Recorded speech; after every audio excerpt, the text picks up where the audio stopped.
For nearly 4 decades now, dozens of women have disappeared or been found murdered along the same Canadian highway. Highway 16, to be precise, otherwise known as the Highway of Tears. It was terrifying for me to listen to. The entire time that Amber was hitchhiking, she was actually on the phone, okay? And the call was being recorded. Yo, where are we going? You better not be taking me anywhere I don't want to go.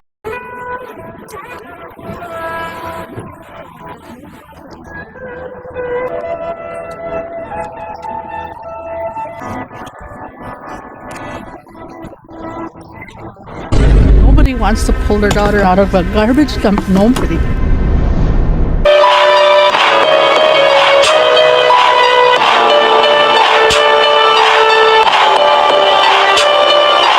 What is up, my crime mob family? We are back like we never left.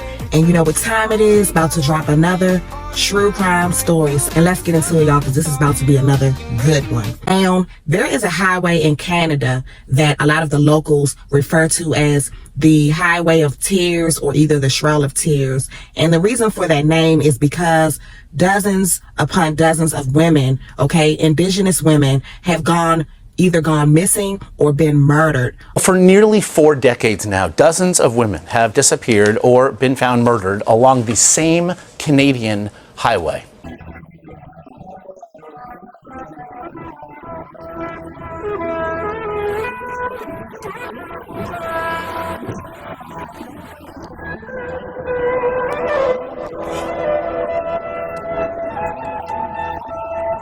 One of the main reasons why I wanted to cover this case is because a lot of times the murders of Black and brown women get swept under the rug and they are not prioritized. Now, Amber Tuccaro grew up in Alberta, Canada. Her family belonged to the Mkiso Cree First Nation tribe. Now, in 2010, Amber was 20 years old and she had a 14-month-old son named Jacob. Now, Amber was a single mother and she struggled financially to provide for herself as well as her 14-month-old son. It is said that Amber spent a lot of time living between her family's house, and at certain points she would also stay at a local women's shelter. Now, the story of what happened to Amber absolutely terrorized me, y'all, when I read about this case a year ago and when I really started digging into this case. Now, as I stated previously, Amber spent a lot of her time between her family's house and a shelter.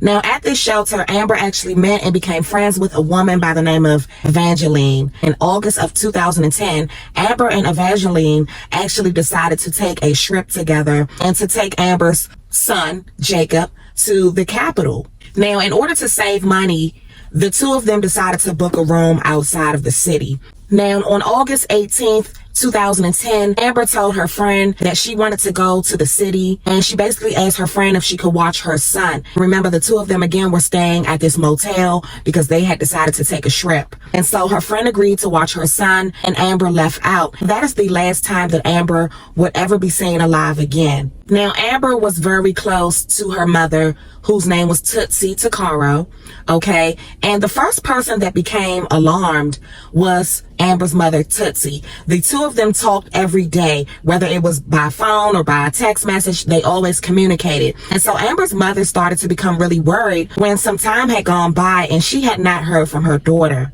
Now, things in this case would get worse when the next day, Amber's friend, Evangeline, actually reached out to Amber's mother and told Amber's mother, hey, you know, Amber left last night to go into the city and she has not returned. And so at that point, when Amber's mother received that phone call, she knew that something was terribly wrong because everyone knew that Amber would never just up and abandon her son. Now, at that point, after Amber's mother received that phone call, Amber's mother contacted the Royal Canadian Mounted Police after she received that phone call to report her daughter Amber as missing. Now, according to Amber's mother, when Amber's mother first reported her daughter missing, law enforcement did not take it seriously at all. They basically told Amber's mother, hey, she's probably out somewhere partying and, you know, she'll probably come home soon enough when she feels like coming home. Now, as I talked about earlier, you know, this stretch of highway is a dangerous highway that a lot of the indigenous women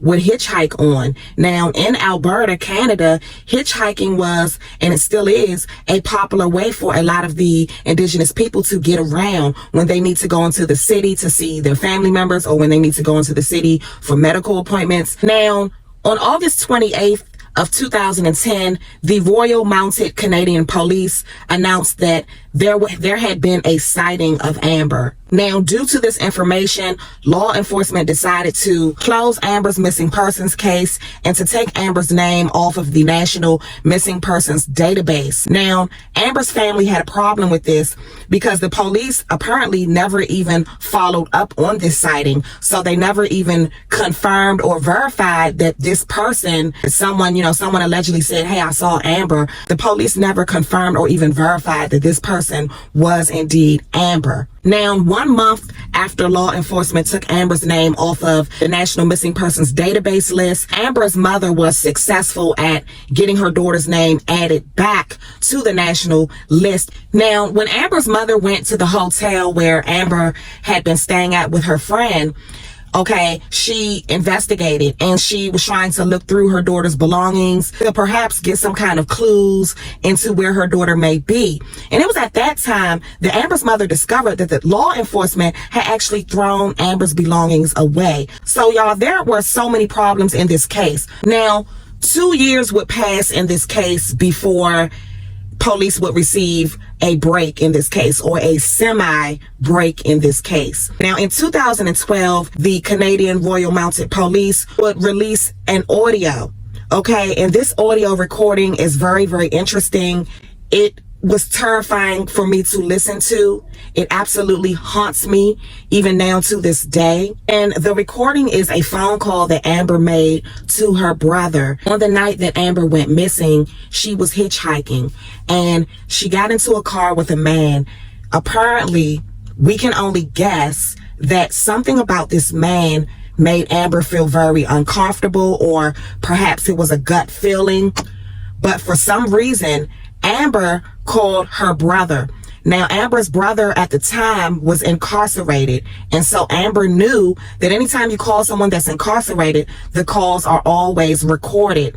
And so the entire time that Amber was hitchhiking, or for much of the time that she was hitchhiking, she was actually on the phone, okay? And the call was being recorded. Now, Amber's mother had once warned her and told her, hey, listen, you know, a lot of these girls have gone missing along this highway. And so if you're going to hitchhike on this highway, just always make sure you're on the phone with someone, or you're pretending to be on the phone with someone. Now, the entire audio of this phone call, okay, was 17 minutes long. However, when law enforcement released this call to the public, they only released the first 61 seconds of this call.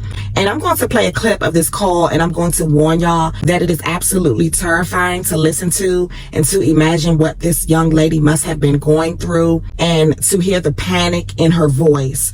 On the call, you hear Amber and you hear a male voice, and the police think that whoever that male voice is most likely the last person to see Amber, okay? And this is most likely Amber's killer. Where are we by? We're just heading south of Beaumont, or north of Beaumont. We're heading north to Beaumont. Yo, where are we going? No, this is Are you f***ing kidding me? You better not take me anywhere I don't want to go. I want to go into the city. Jeez. Yo, we're not going into the city, are we? We're going. No, we're not. Yes. Then where the f*** are these roads going to? 50th Street. 50th Street. Are you sure? Absolutely. Yo, where are we going? 50th Street. 50th Street? 50th Street. East, right? East. Over town. Bravo. Bravo. Now, in that call, as y'all could hear, we could clearly hear Amber repeatedly asking this man, where are we going? And, you know, she had obviously asked him to take her to the city, and he was not going to the city. He was going on back roads. Amber knew that something was wrong. She was basically saying to this guy, like, hey, you better not be taking me, you know, anywhere that you're not supposed to be taking me to. You need to be taking me to the city. I need to go to the city. And it was obvious from listening to that call, y'all, that Amber knew that this man was taking her somewhere, okay? And she knew that wherever he was taking her to, it was not the city.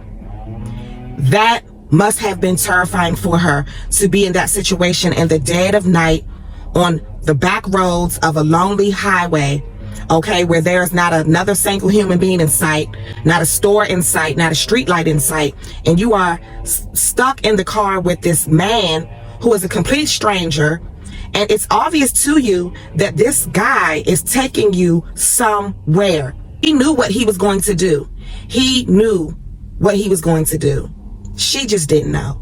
Now, after law enforcement released this call to the general public, 3 witnesses would come forward, okay? And they said that they recognized the voice. They recognized the male voice on the call. Now, all 3 of these witnesses would name this man as Pat Carson.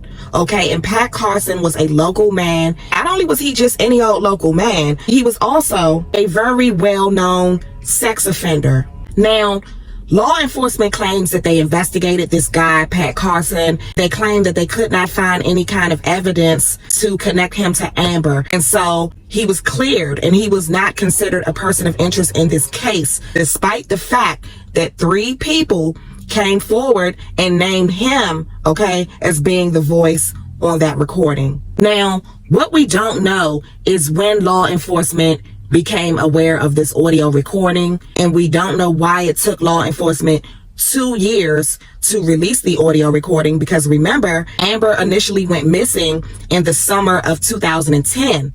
This call, this audio recording, was not released to the general public until 2012. Just a few days after this audio recording was released to the general public, the police would receive their second semi-break in this case. Now, a man was riding on a horse, and he was passing through a field when he came upon human remains. Those remains were later positively identified as belonging to Amber Tuccaro. So 2 years after she went missing, okay, and just a few days after law enforcement had released this audio, Amber's body was finally recovered. Now, the spot where Amber's body was found was a 17-minute drive from the hotel where she had been staying. And again, remember that the audio recording, okay, was 17 minutes long, but the police only released the first 61 seconds of the recording. So this leads me to believe that the entire 17-minute ordeal, okay, the whole time she was in the car with this killer,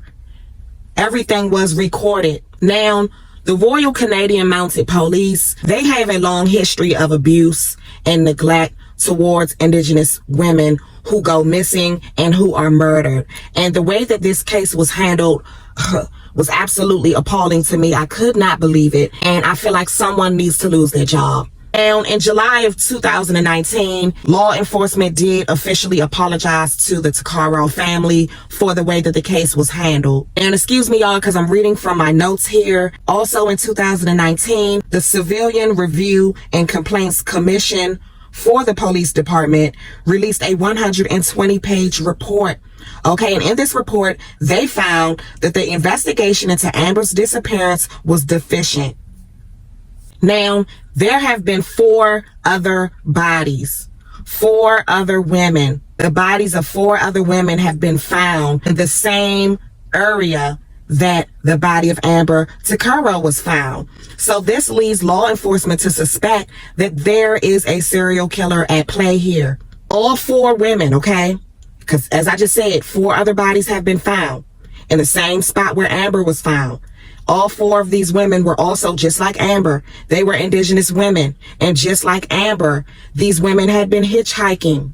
Now, to date, Amber's mother, Tootsie Tuccaro, is raising Jacob. Okay, Jacob is Amber's son. To date, this case remains unsolved. Now, Amber's family did release a statement, and I'm going to read it. We're never going to give up ever. We're not going anywhere, and he needs to know that. I assume they're talking about the person that killed Amber needs to know that. The people who are not coming forward and know who he is, they're just as guilty. So again, y'all, that is the case of Amber Tuccaro, and it is an absolutely horrific, haunting, and horrifying case. Right now, today, women are still, indigenous women are still disappearing off of this highway of tears. Now, it has been real, y'all. Once again, thank y'all for 1,000 subscribers. We did it. We did it. We did it. Shout out to everybody that follows me on TikTok.